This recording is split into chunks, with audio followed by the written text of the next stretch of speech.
wanted the spring to come.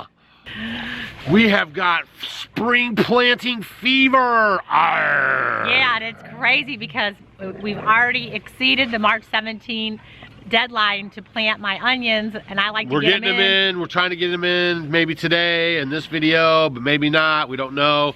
We're trying to. Well, I'm worried about the temperatures in the next, because we got some really low temperatures coming, and I might want to wait just a little bit for my potatoes and my onions. We got garlic already trying to come up. We got we spread some of the manure around today in this video, and we're just gonna kind of bounce around. We like to leave we have our decorative grasses, you know, our pampas grass. Well, yeah, the Eddie of the maiden grasses, all the grasses.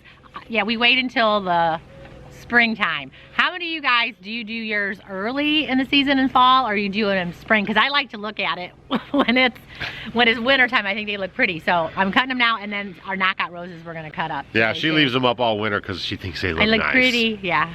So we're gonna bounce around right now. Nothing else new to report. We're having a good time trying to get ready for everything, working in the garden a little bit. Topping off the garden. She's gonna start using that cold frame. If you missed that video, it's right there.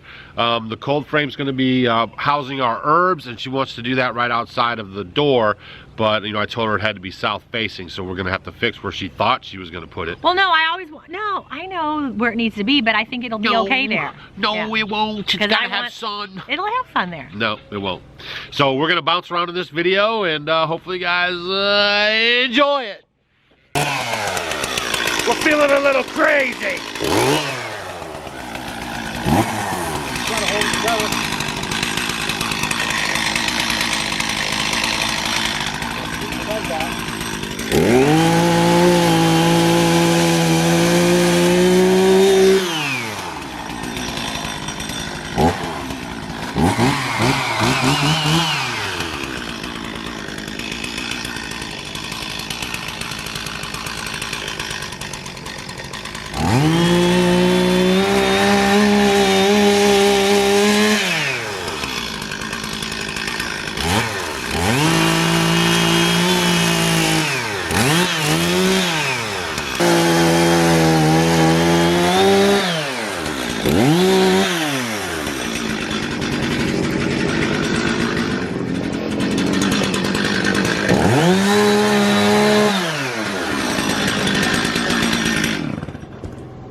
Hi.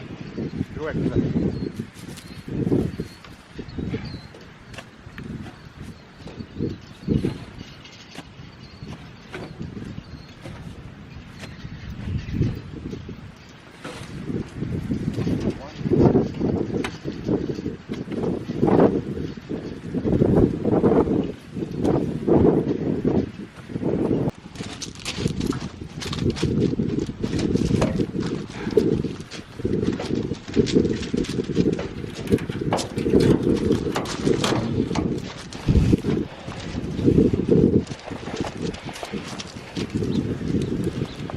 Say hi.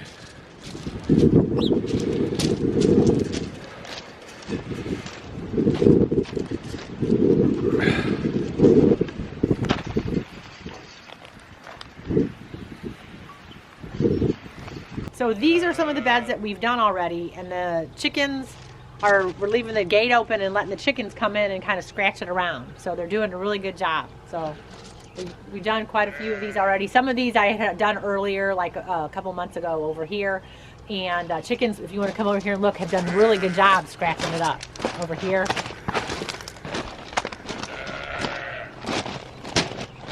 So they did a pretty good job of this. It rained and kind of settled it, but now I'm really happy with the job that the chicks have been doing. One of the things we want to talk about in this video, and by the way, if you're new to our channel, my name's Doug and my wife's name's Stacy, and we live in the Midwest in a log cabin that we built ourselves from wood from the forest and we didn't even have any carpentry skills, and we weren't even gardeners, and now we have a pretty nice sized garden with raised beds, and we have employed the Back to Eden method. Now, one thing I want to do in this video, as you can tell by the title, is do a little myth busting on the Back to Eden garden. The Back to Eden garden does not really have a claim that there's going to be no weeds in your garden, because that's virtually impossible. Birds land on your garden area in that mulch area over there, and they also go to the bathroom and they eat seeds, so they're carrying around weed seeds, so they'll deposit those seeds on top of your mulch, and you will get a weed in your Back to Eden garden. So that is not really a claim to fame. It's just about watering less and weeding less. So we started this garden, you can check out that video, where we were actually plowing with a team of Belgians. It was 10,000 square feet. We were hoeing in the summertime, big time manual labor, and the way that the weeds were cemented in the ground, if you will, it was very hard to get them out. A lot of hoeing, a lot of back-breaking work. But with the Back to Eden method, what we found is that the weeds just pull right out. It's a much easier, because they're more on the surface. You know, we have about 5 or 6 inches of that mulch, and then the dirt is well underneath, so it takes a lot for that weed to penetrate into there and get into the dirt and really take a hold on it. So I just want you guys to know that if you're thinking about doing the wood chip method, one thing we're just going to talk about in this video, and we're going to talk about this more as the spring and summer progress, is that it's not going to be a weed-free garden. You will have less weeds, but the ones that you do get, the main thing is they're not as labor-intensive to pull out. So, with that said, take the bed plunge. So this is a pile of the bedding that we took out of the sheep house. Every year we clean out one of our sheep houses, and in the wintertime they're over here at the barn behind you guys, and then we'll be cleaning that out during the summer and spring this year and letting it set. This has been sitting out here ever since last year from their other house, and then we let it set, we let it break down, and now I'll push this out and we'll get it all into our Back to Eden garden area. Another thing I want to try to explain to you in case you're new to Back to Eden gardening is you don't plant right in the mulch. You actually have to peel it back and get to the dirt, and then that's where you plant, and then after your seedlings come up, then you put the mulch back over it, and then that keeps the weeds from growing around your plants. That's the whole trick of it. But this is really a moisture retainer. Like for us, we live off grid in the Midwest. We don't have a well, we don't have a bunch of water that we can just like throw all over our whole garden. So water for our gardening area is precious to us. And this method is really helping maintain the moisture and makes the weed work a little easier.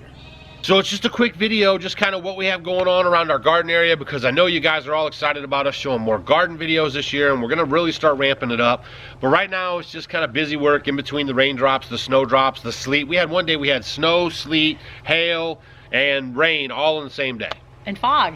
And Don't fog. forget that. Yeah. But the crazy thing is we were looking at some pictures from last year, 2017, and then 2016. Because you know, when it comes to our weather and gardening, it's never the same. Every year, it's always an adventure. And we looked at those pictures, and the grass was like the grass was really green. I don't even think I was wearing a jacket. We had short sleeves on, and I just remember, you know, I've always gotten my onions in on March 17th, and this is like, I'm like, oh my gosh, I'm gonna have to wait. So it's after the 17th, and I'm gonna get them in hopefully in the next We'll get them few in days. this week. You guys will see us putting those in. And then the greenhouse too, just so you guys know, we're gonna start utilizing that. But you know, we don't have any heat inside of it, so we're going to be using that in a capacity of starting seeds and such. But we want the overnight temperatures to maybe be around 40 degrees as for a low. So that'll really start ramping up. You guys will see a lot of use out of the greenhouse. I told you guys earlier about her starting up with the cold frames, and so you know, things are just buzzing around here. We're just slowly pecking away at it, trying not to be complacent and too dreary because of the weather. I know, we're just trying. I know, I can't wait because I really miss having this food, but the herbs and all that will come kicking quick. So also in the comment section down below, why don't you guys put down one new plant that you're going to try this year new in your garden, and if you are in an apartment, let us know if you are actually going to try to grow something on your balcony or a little spot you could tuck away or a windowsill, something like that. We always love getting those encouraging. Yeah, and your comments say, I got the fever. I got the fever. Got the fever. Fever for the flavor of the Pringles.